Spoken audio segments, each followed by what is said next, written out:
안녕하세요. 국어 가르치는 수지쌤입니다. 네, 이번 시간에는 조신설화, 조신의 꿈이라고 하는 이 설화에 대해서 공부해 보도록 하겠습니다. 자, 이 조신설화는요. 설화잖아요, 설화. 설화가 뭐예요? 이야기예요, 이야기. 근데 이 이야기에는 세 가지 종류가 있어요. 신화가 있고, 전설이 있고, 민담이 있어요. 근데, 신화는 어떤 신적 존재에 대한 이야기고요. 그리고 전설은, 그냥 어떤 인간의 이야기를 하는데, 아무튼 그렇고, 민담은 해피엔딩으로 끝나는 그런 이야기입니다. 근데 이 신화, 전설, 민담 중에서 이 조신의 꿈은 전설에 해당해요. 그래서 이 조신의 꿈을 공부할 때는 전설의 갈래적 특징, 전설의 특징에 대해서 공부를 해두셔야 돼요. 네, 이 전설의 특징이 뭐냐? 일단 구체적인 지역이 등장한다라는 거야. 구체적인 지역. 제가 어렸을 때 KBS인가 어디에서 전설의 고향이라는 아주 무서운 그런 TV 프로그램이 있었는데 거기 보면 이 이야기는 이렇게 시작이나 끝에 이런 게 나왔었고 시작이나 끝에 이 이야기는 무슨 도 무슨 군 무슨 리 무슨 마을에서 전해져 오는 이야기다 이렇게 이야기가 나오거든요. 그러니까 구체적인 배경을 구체적 지역적 배경을 배경으로 하고 있구나. 그리고 그 지역적 배경이 지금까지도 전해져 내려오는구나라는 거. 그 다음에 이 전설의 또 다른 특징이 뭐냐면 구체적인 증거물이 있다는 거예요. 그래서 이 이야기는 어느 돌, 무슨 망부석, 며느리 바위, 이런 거 있잖아요. 그런 증거물이 등장한다라는 거. 그래서 이런 전설의 특징이고요. 자, 신화의 특징은요, 거기 등장하는 인물들이 되게 신 또는 아니면 신적 존재가 등장하고요. 신화는. 그리고 어떤 나라를 세우거나 아니면 어떤 세상을 만들거나 이런 이야기를 하고 있어요. 그래서 이 신화에는요, 굉장히 포괄적 증거물이 있어요. 포괄적 증거물. 포괄적 증거물이라는 거는 구체적 증거물이 아니라 아주 큰, 예를 들어서 고조선이라는 국가가 단군이 있었는데 걔가 고조선이라는 국가를 만들었다더라. 아니면 이렇게 해가지고 해가 만들어졌다더라. 이렇게 해가지고 달이 만들어졌다거나 이런 거 있죠. 이런 포괄적 증거물이 나타나고 있어. 신 또는 신적 존재가 등장하고 신적 존재가 등장하고 포괄적 증거물을 가지고 있다. 그런데 이 전설은 굉장히 구체적 지역, 그죠? 구체적인 지역과 구체적 증거물이 나온다. 그리고 이 전설들은요, 보통 다 돌이 되거나, 되게 슬퍼 죽거나, 그래서 좀 약간 비극적인 결말을 가지고 있다라는 특징이 있어요. 그리고 이 민담이라는 거는요, 굉장히 구체적 지명이 아니라 아주 넓은 지역을 배경으로 해요. 그래서, 어느 나라에나 있을 직한 이야기 있죠. 아주 보편적인 이야기. 예를 들어서, 콩쥐팥쥐 이야기. 그죠? 우리나라에 콩쥐팥쥐 이야기가 있고, 외국에는 신데렐라 이야기가 있고, 이런 거 되게 비슷하잖아요. 그죠? 이 민담은 어떤 흥미라 그러죠? 흥미나 아니면 교훈을 주기 위한 교훈을 주긴 이야기고, 구체적인 증거물 없고, 평범한 사람이 주인공이고, 그런 이야기를 민담이라고 합니다. 어쨌든, 여기에서는 전설의 특징, 요게 되게 중요한데, 제가 지금 이런 얘기를 왜 하냐면, 이 조신의 꿈 이래놓고, 다음 중 이 조신의 꿈인 해당하는 그 전설의 특징이 아닌 것은 이런 문제가 나올 수가 있단 말이에요. 예를 들어서 포괄적 증거물이 등장한다. 그러면 이건 신화의 특징이구나. 이건 아니야. 이렇게. 그리고 이거는 흥미와 어떤 교훈을 주기 위한 이야기다. 이거는 민담의 특징이죠. 됐죠? 그래서 이런 말들을 좀 기억해 두십시오. 그래서 이 전설의 특징. 굉장히 구체적이라는 거예요. 지역적 배경이라든지, 그리고 증거물이라든지. 그런 것들이 나타난다. 자, 그리고요. 이 조신의 꿈도 전설이라면 증거물이 있을 거 아니에요. 그죠? 그 증거물이 뭐냐면 절이에요, 절.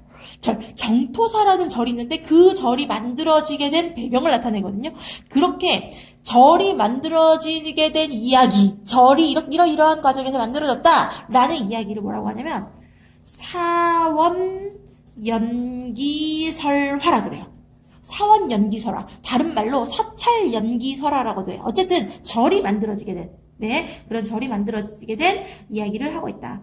자, 그 다음에 이 조신의 꿈은요, 이 조신이라는 사람이 꿈을 꿔요. 그러면 현실에 있다가 꿈에 갔다가 그리고 다시 현실로 돌아오는 구조를 가지고 있어요. 이런 걸 우리는 환몽구조라 그래요. 근데 자, 이 환몽구조가 어디에서 주로 나타나냐면요, 네, 조선시대 때 그 소설들이 이제 나타났는데, 그 소설 중에 뭐 구운몽, 아주 유명한, 그죠? 구운몽 이런 거 있죠? 그런 게 다 현실 꿈, 현실의 구조로 되어 있다. 환문 구조다. 그래서 이 조신의 꿈이 그런 구운몽 같은 소설을 몽자류 소설이라고 하거든요. 몽자류 소설. 이 몽자류 소설에 영향을 주었다. 소설에 영향을 주었다. 아니면 뭐 이 몽자류 소설의 기원이 된다라고 이야기할 수도 있어요. 이게 거의 최초거든요. 네, 그래서 이 조신의 꿈, 이제 몽자류 소설의 기원이 된 이 소설의 이 꿈에 대해서 얘기 한번 해볼게요. 그럼 잠깐만, 이 현실 꿈 현실인데 이 꿈의 내용이 중심 사건이라면 이거는 딱 봐도 이거 무슨 구성이구나? 액자식 구성이구나. 그쵸? 액자식 구성이구나. 이렇게 얘기할 수도 있겠네요. 자, 그러면 조신의 꿈. 네, 보도록 하겠습니다. 옛날 신라시대 때 세달사, 지금의 흥교사이다의 장원이 뭐냐면요. 그 절에서 소유하고 있는 토지, 절 소유의 토지를 장원이라 그래요. 근데 아무튼 이 장원이 명주 난리군에 있었다. 여기가 어딘지 모르지만 뭐 강원도 지역이래요. 근데 아무튼 여기에 있었대. 지리지를 살펴보면 명주에 난리군이었고 날성군이 있는데 본래 날생군으로 지금의 영월이다. 또 우수주 영원 뭐 날령군이 있는데 본래는 나리군으로 지금의 강주이다. 우수주는 지금 춘주이다. 그러므로 여기서 말하는 난리군이 어딘 것인지 알 수 없다. 이거 지금 다 뭘 보여줘요? 이게 이 지역적 배경이 지명, 구체적인 지명이 등장하는구나. 이 구체적 지명이라는 거는 전설의 특징이구나 라고 알아두시면 돼요. 전설의 특징. 됐죠? 네. 그 다음에 아무튼 거기 본사라는 건 그 절의 어떤 그 종파의 대표 절을 본사라고 해요. 그 본사에서 승려 조신을 보내서 장원을 맡아서 관리하게 하였다. 그러니까 이 조신의 신분이 뭐다? 승려이구나. 그리고 얘가 뭐한다? 이 절 소유의 토지인 장원을 맡아서 관리하는 좀 높은 중이었다라는 거예요. 됐죠? 네. 다음 페이지 볼게요. 자, 조신은 장원에 이르러 태수 김훈의 딸을 깊이 연모하였대. 근데 스님이 여자 좋아하면 안 되잖아요. 그죠? 근데 김훈의 딸을 깊이 연모한 거야. 자, 이거는 뭐냐면요. 세속적 욕망입니다. 불교에서 금하는 세속적 욕망이에요. 이 세속적 욕망을 가지게 됐어. 근데 여러 번 낙선사의 그 관음보살 앞에 나아가서 남몰래 인연을 맺게 해달라고 빌었어. 그러니까 이 세속적 욕망에 대해서 기도를 한 거죠. 그죠? 네, 빌었으나 몇 년 뒤에 그 여자에게 배필이 생겨서 이제 결혼을 했어요. 그 다음에 조신은 다시 관음 앞에 나가서 관음보살이 자기의 뜻을 이루어지지 않았다고. 그죠? 네, 자기의 소원을 이루어지지 않았다고 원망하면서 날이 저물도록 슬피 울렀다. 그렇게 그리워하다가 지쳐 얼마 뒤에 선잠이 들었다. 자, 이제 꿈이 등장합니다. 이 꿈의 역할이 졸라 중요합니다. 네, 꿈의 첫 번째 역할. 네, 뭐냐면, 세속적 욕망이, 그러니까 그 김훈의 딸, 얘를 좋아했잖아요. 그 세속적 욕망이었죠? 이 세속적 욕망이 성취되는 공간이구나. 네, 성취되는 공간. 뭐 이루어지는 공간, 그죠? 네, 세속적 욕망이 이루어지는 공간. 김씨의 딸이 기쁜 모습으로 문으로 들어오더니 활짝 웃으면서 뭐라고 말했냐면, 저는 일찍이 스님의 얼굴을 본 뒤로 사모하게 돼요. 저도 사실은 스님을 사랑하고 있었어요. 라고 얘기하는 거예요. 네. 그 다음에 저는 사모하게 대해 한순간도 잊은 적이 없습니다. 부모의 명을 어기지 못해 억지로 다른 사람의 아내가 되었지만 이제 같은 부담에 묻힐 벗이 되고 싶어서 왔습니다. 봐봐. 이 사랑이 어떻게 됐어요? 이루어졌잖아요. 그게 뭐야? 세속적 욕망이 성취됐다. 욕망의 성취. 그죠? 이 조신의 그 소원이 성취되었어요. 조신은 기뻐서 어쩔 줄 모르며 함께 고향으로 돌아가 40여 년 동안 자식을 5명이나 두었어요. 그러나 어떻대요? 집이란 내 벽분이 어땠다고? 졸라 가난했다고. 그죠? 엄청 가난했다고. 콩잎이나 명아죽국 같은 변변한 끼니도 될 수 없어서 마침내 시리에 찬 나머지 가족들을 이끌고 사방으로 다니면서 입에 풀칠을 하게 되었다. 그러니까 엄청 가난해서 떠돌아다니면서 살았다라는 겁니다. 자, 그러면 사자성어 좀 알아둡시다. 네, 이렇게 막 구걸하면서 막 떠돌아다니면서 사는 삶을 사자성어로 유리걸식이라고 하고요. 유리걸식. 네, 그리고 풍천노숙. 풍찬노숙이라고 하고, 노숙 딱 느끼시죠? 그죠? 그리고 남부여대. 이게 무슨 말이냐면, 남자는 등에 짐을 지고, 여자는 머리에 짐을 인다라는 뜻이에요. 그러니까, 떠돌아다닌다. 짐을 지고 떠돌아다닌다라는 뜻이에요. 그리고 또 하나만 더, 동가식 서가숙이라는 말이 있어요. 동가식 서가숙. 동쪽에 가서 먹고 서쪽에 가서 잔다라는 뜻이에요. 그러니까 엄청 가난하게 그저 떠돌아다닌다라는 이야기입니다. 자, 그리고 집이라고는 뭐 내 벽분이요 이거 있죠. 되게 엄청 가난하다는 건데 요 가난하다는 그 속담이 있어요. 속담 뭐 많겠지만 자, 시험에 잘 나오는 속담, 우리에게 좀 익숙하지 않은 속담이 나올 거 아니에요. 그죠? 네, 이런 속담이 있습니다. 서발 막대 거칠 것 없다. 처음 들어봐. 그쵸? 자, 이게 무슨 말이냐면요. 그 서발은 그 길이를 말하고 어떤 막대기의 길이가 엄청 길다는 걸 말하고 막대기 있잖아요. 그 막대기가 있는데 그 막대기를 집에다 확 돌렸어. 근데 집에 아무것도 없는 거야. 그러니까 그 막대기에 이렇게 걸릴 게 한 개도 없다는 뜻이죠. 그죠? 아, 진짜 이런 뜻인가요? 잘 모르겠어요. 아무튼 저는 이렇게 알고 있었는데 이 집이라고는 내 벽분이고 그러니까 아무것도 집에 없다. 서발 막대 거칠 것 없다. 이런 사자성어 알아둡시다. 자, 그 다음에 그래서 이제 떠돌아다니게 되었대요. 이렇게 10년 동안 초야를 떠돌아다니다 보니 옷은 어떻대? 외출하기가 매달린 것처럼 너덜너덜해지고 100번이나 기워 입어도 몸을 가리지 못할 정도였다. 아주 초라한 행색을 하게 되었다. 강릉 해연령 이거 어때요? 이것도 되게 구체적인 지명이 나오잖아요. 그죠? 구체적 지명이 나타난다. 그다음에 지날 때 15된 큰아들이 굶주려 죽고 말았어. 어때? 너무 슬프잖아요. 조씨는 통곡하면서 길가에 묻고 남은 네 자식을 데리고 우곡현 이것도 어때요? 그죠? 이거 다 구체적인 지명들이에요. 여기에 지금의 우현 여기에 도착하여 길가에 띠플로 엮은 집을 짓고 살았다. 엄청 가난하게 그죠? 살게 되었다. 그다음에 부부가 늙고 병들어 굶주려 일어날 수 없게 되자. 보세요. 안 그래도 늙었어. 병들었어. 또 굶주렸어. 그죠? 일어날 수 없게 되자 10살 난 딸 아이가 돌아다니며 부고를 한 거야. 어때? 너무 슬퍼. 그쵸? 근데 그러다가 마을에 개한테 물려가지고 부모 앞에서 울면서 아프다고 울었어. 너무 슬픈 상황이죠. 그쵸? 네, 설상가상의 상황이네. 설상가상.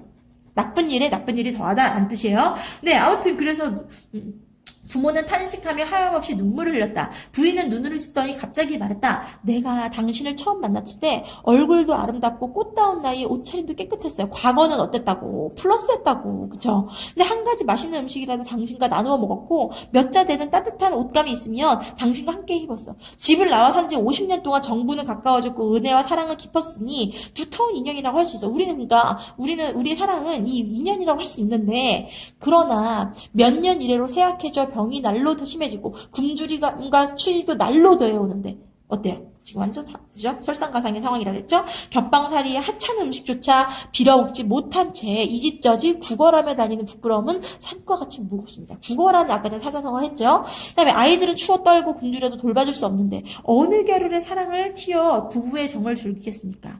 젊은 날에 고왔던 얼굴과 아름다운 웃음 이게 플러스죠. 근데 이게 뭐가 됐대? 풀잎이 이슬이 되었고 다 사라졌어. 그죠? 아주 일시적인 거야. 그 다음에 지초와 난초 같던 지나간 날의 약속 플러스죠. 이것도 어떻게 됐대? 회오리 바람에 날리는 버들솜이 되었대요. 자, 과거와 현재를 뭐 한다?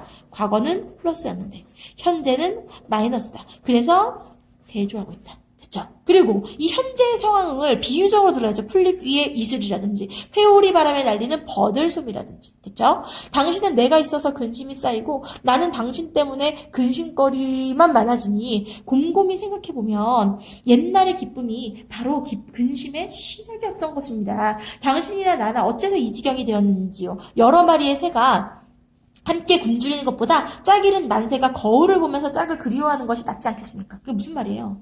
우리 그냥 헤어지자. 차라리 우리가 헤어져서 따로 살면서 서로를 그리워하는 게 훨씬 낫다. 이렇게 같이 있으면서 굶주리는 것보다는. 되게 현실적이죠. 그죠? 네. 그래서 힘들면 버리고 편안하면 친해지는 것은 인정상 차마 할 수 없는 일입니다. 자, 우리가 달면 삼키고 쓰면 뱉는 거, 그런 거. 그러니까 힘들면 버리고 편안하면 친해지는 거. 요런 거에 대한 사자성어 좀 알아둡시다. 감탄고토가 딱 그 말이에요. 달면 삼키고 쓰면 뱉는다라는 뜻이고요. 토사구팽이 무슨 뜻이냐면 토끼 사냥이 끝난 후에는 사냥개를 잡아먹는다라는 뜻이에요. 그러니까 쓸모 없어지면 버린다라는 거죠. 그죠? 그리고 이런 거를 염량세태라고도 해요. 염량세태. 자, 아무튼 이런 거는, 이런 부정적인 말들이죠. 네, 이런 거는 차마 할 수 없는 일입니다. 그러니까, 이렇게, 일입니다만은, 가고 멈추는 것 역시 사람의 마음대로 되는 것이 아니고, 헤어지고 만났는데도 다 운명이 있는 것입니다. 아, 이 사람은 만남과 헤어짐에 대해서 운명론적 사고를 가지고 있구나. 운명론적 인생관 또는 뭐 사고관을 가지고 있구나. 네, 이 말에 따라 이만 헤어지기로 합시다. 이랬어요. 그랬더니 그러면 지금 이 조신이 김은의 딸을 너무 사랑해서 이렇게 된 거잖아요. 근데 조신이 이 말을 듣고 어땠어요? 기뻐했어. 기뻐. 그죠? 자, 이걸 통해서 뭘 알 수 있냐면 아, 세속적 욕망이라는 게 어떻구나. 졸라 더덥구나. 그래서 세속적 욕망의 덧없음을 보여주죠. 네, 그죠? 네, 그 다음에 기뻐하여 각기 아이를 둘씩 나누어 데리고 떠나려 하는데, 아내가 말했다. 저는 고향으로 향할 터이니 당신은 남쪽으로 가십시오. 그리하여 조씨는 이별하고 길에 가다가 꿈에서 깨어났어. 자, 봐보세요. 꿈에 들어가는 걸 뭐라고 하게요? 임몽이라 그래, 임몽. 그죠? 그리고 이제 꿈에 들어가잖아요? 그리고 꿈에서 깨어나야 될 거 아니에요. 그죠? 이걸 뭐라고 하냐면, 각몽이라고 합니다. 네, 그래서 임몽과 각몽. 여기서 꿈에 깨어났는데 각몽의 과정을 보여주죠. 희미한 등불이 어른거리고 밤이 깊어만 가고 있었다. 등불이 아직 안 꺼졌네요. 근데 이게 어른거리고 있고 밤이 깊어가고 있었다는 거는 그냥 시간의 경과. 이 조신의 꿈이 그냥 하룻밤의 꿈이었다라는 거예요. 지금은. 그죠? 하룻밤의 꿈이었다. 이 하룻밤의 꿈이었다라는 것의 사자성어를 좀 알아두셔야 돼요. 여기서 사자성어 되게 많이 나오네요. 자, 일장춘몽. 일장춘몽. 하룻밤의 꿈이다라는 뜻이에요. 또, 한단지몽. 네. 뭐, 인생무상 이런 말도 할 수 있겠고요. 그죠? 인생무상. 한 개만 더 할까요? 남가일몽. 남가일몽. 이게 다, 세상이라는 게 되게 더럽다. 다 하룻밤의 꿈과 같다. 라는 사자성어들입니다. 외워두세요. 자, 근데 이제 선생님들이 비슷한 몽자 들어가는 사자성어를 막 섞어서 냅니다. 막, 동상이몽, 이런 거. 뭐있지? 동상이몽. 아무튼, 동상이몽이 무슨 뜻이에요? 같은 침대에서 자는데 다른 생각을 한다는 뜻이거든요. 그러니까 서로 딴 마음을 먹고 있다는 뜻이에요. 그러니까 이거랑 아무 관계 없습니다. 그래서 일장춘몽, 한단지몽, 인생무상, 남가일몽 요 정도의 사자성어들을 좀 외워주시고요. 자, 그 다음에 아침이 되자 시험과 머리카락이 모두 하얗게 새어 있었어. 그러면 그만큼 머리가 하얗게 새일 정도로 이 꿈속의 경험이 어땠다? 고통스러웠다. 그죠? 고통스러웠다. 너무 힘들었다라는 거죠. 조씨는 망연자실하여 세상 일에 전혀 뜻이 없어졌어. 그죠? 세속적 욕망이 없어졌어. 그죠? 고달프게 사는 것도 이제 싫어졌고 마치 100년 동안의 괴로움을 맛본 것 같아서 이런 그 세속을 탐하는 마음도 얼음 녹듯 닿았다. 그는 부끄러운 마음으로 부처님의 얼굴을 바라보며 깊이 참회하는 마음이 끝이 없었다. 돌아오는 길에 해연에 가서 아까 그 해연령에서 큰 애가 굶어 죽어서 걔를 이렇게 땅에 묻었다 그랬잖아요. 해연에 가서 아이를 묻었던 곳을 파보니까 뭐가 나왔어? 돌미륵이 나온 거예요. 지금 보세요. 그 꿈이 진짜 그냥 꿈만은 아니구나라는 겁니다. 이 돌미륵의 기능. 자, 이거 뭐냐면 꿈과 현실을 연결하는 매개체다. 이렇게 얘기할 수 있죠.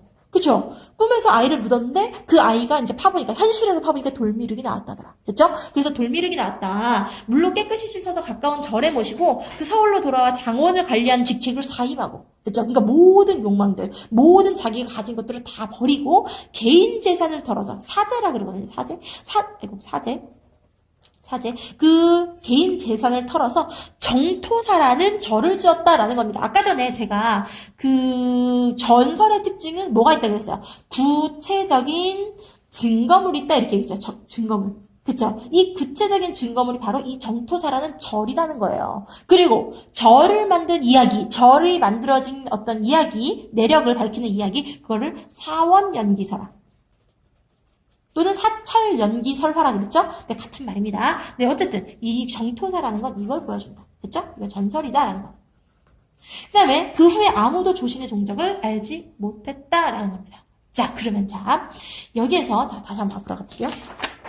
자, 여기서 되게 중요한 게 아까 전에 이거 뭐라 그랬죠? 환몽구조, 그죠? 환몽구조. 그래서 이 몽자류 소설, 구운몽과 같은 몽자류 소설에 영향을 주었다, 이런 게 되게 중요했고요. 자, 그리고 이 조신의 꿈의 또 특징을 또 이야기를 해보면, 조신의 꿈은요, 자, 뭐, 어느 시대의 뭐, 이야기이다, 뭐, 이런 얘기 나오고, 그 다음에 조신은 어떤 사람이었고, 그리고 어떻게 해가지고 잠이 들었다, 그래가지고 얘가 찾아와가지고 엄청 가난하게 살았다. 지금 이 이야기가, 직접 제시로 돼 있어요? 간접 제시라고 되어 있어요? 직접 제시라는 거는 다른 말로 요약적 제시라고 해요. 요약적 제시. 이 요약적 제시를 다른 말로 말학이라고 합니다. 다 같은 뜻이에요. 그리고 뭐 서술적 제시라고도 하고요. 서술을 통해서. 자, 이거는요. 이거 어때? 완전 요약적이에요. 그 사람은 어디서 살았고, 뭐 어떻게 살다가, 뭐 누가 죽었고, 뭐 힘들게 살다가 헤어졌다. 이 이야기를 굉장히 요약적 제시, 그죠? 빠른 전개로 하고 있어요. 그죠? 이게 다 같은 말입니다. 그럼 이거에 반대되는 말은 뭐게요? 당연히 간접 제시고, 여기다 쓸게요. 간접 제시고,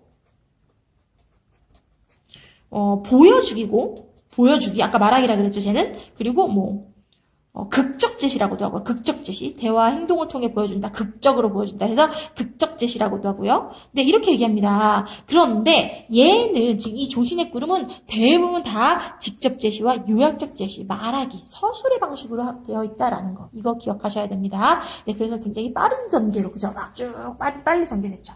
네. 그리고 또 어떤 얘기 할 수 있을까요? 아까 그 잠이 들었다 이걸 뭐라고 한다 그랬죠? 인몽이라 그런다 그랬죠? 인몽. 그죠? 네. 그리고 여기 이런 거 다 요약적 제시로 되어 있다. 빠른 전개로 되어 있다라는 거. 자, 그 다음에 자, 꿈. 자, 이제 꿈의 기능에 대해서 좀 얘기해 봅시다. 자, 꿈. 꿈은요. 아까 첫 번째가 어떤 기능이 있었다 그랬죠? 세속적 욕망이 성취되는 공간이라고 그랬죠? 성취. 그죠? 성취되는 공간. 그 다음 두 번째는 아주 고통스러운, 그죠? 고통스러운 공간입니다. 그죠? 그리고 이 고통과 괴로움의 공간. 그리고 세 번째는 깨달음의 공간이죠. 그죠? 이 고통을 겪고 나서 이 조신이 깨달음을 얻었다. 그 깨달음의 내용이 뭐다? 인생무상이라는 거. 세속적 욕망이 덧없다라는 인생무상을 깨닫는 공간. 자, 됐습니다. 그래서 이 조신의 꿈은 되게 쉬운데, 다른 어떤 이야기랑 비교하는 문제가 좀 나올 수 있어요. 뭐냐면 구운몽 있잖아요. 구운몽. 그 구운몽이랑 이 조신의 꿈의 차이는 뭐냐면, 자, 공통점은 뭐냐면 일단 현실 꿈, 현실의 환몽구조라는 건 똑같습니다. 구운몽. 네. 그리고 깨달음도 똑같아요. 어떤 깨달음은 뭐냐면 얘도 세속적 욕망이 덧없다라는 인생무상의 깨달음을 얻잖아요. 구운몽도 마찬가지입니다. 근데 차이가 뭐냐면요. 이 꿈의 내용 있죠. 이 꿈의 내용이 달라. 이 조신의 꿈에서는요, 꿈의 내용이 어땠어? 너무 비극적이었어. 너무 비극적이고, 막 고통스럽고, 막 슬픈 공간이었어. 그죠? 그런데 이 구운몽에서는요, 꿈의 내용이 굉장히 행복합니다. 막, 8명의 부인과 결혼하고요. 그리고 벼슬은 올라갈 수 있는 데까지 올라가고요. 아무튼 되게 행복한, 그죠? 행복이에요. 행복한 꿈을 꿔요. 그렇지만, 어떻다? 깨달음은 똑같다. 얘가 비극과 고통을 겪어도 인생무상이라는 깨달음을 얻었죠. 그죠? 근데 이 꿈에서 누구야? 이렇게 성진이가 이제 그 구운몽의 주인공이 이름이 성진이거든요. 이 성진이가 꿈을 꾸는데 그 꿈에서 이름이 양소유예요. 네, 근데 이 양소유가 아주 행복하게 살았지만 걔도 역시 인생무상이라는 깨달음을 얻게 된다라는 거예요. 그래서 깨달음은 똑같다는 거. 자, 그리고 또 다른 차이점은 뭐냐면 이 조신의 꿈은 현실이 다 인간 세계죠. 그죠? 인간 세계에서 이야기예요. 근데 이 구운몽에서는 이 현실에서가 신선 세계고요. 신선 세계고 이 꿈이 현실 세계고 그러니까 인간계고요. 인간. 그리고 이 현실이 다시 신선 세계로 돌아가요. 그러니까 그래서 구운몽과의 차이점, 이거를 알아두시는 게 되게 중요해요. 네. 내신에서는 이런 게 나올 수 있다는 거예요. 네. 그러니까 구운몽은, 꿈의 내용이 어떻다? 해피하다. 그죠? 해피하다. 그런데, 조신의 꿈은 새드하다. 그죠? 새드하다라는 거. 네. 그리고, 구운몽은 천상계, 인간계, 천상계였는데 지금 이 조신의 꿈은 인간계라는 거, 그죠? 인간계라는 거. 그 정도 차이 알아두시면 되겠습니다. 하지만 깨달음은 똑같다라는 거. 네, 그리고 전설의 특징 이런 거 좀 알아두시면 될 것 같습니다. 그리고 이 내용이 전체적으로 어떻게 되어 있다고? 요약적 지시로 되어 있다고, 그렇지? 요약적 제시로 돼 있다. 그리고 또 뭐 이런 사자성어나 뭐 이런 애들 있죠? 그죠? 속담 같은 거 이런 거 알아두시고요. 구체적인 증거물이 뭐냐 이런 거 이런 것도 알아두시면 될 것 같습니다. 네, 여기까지. 안녕.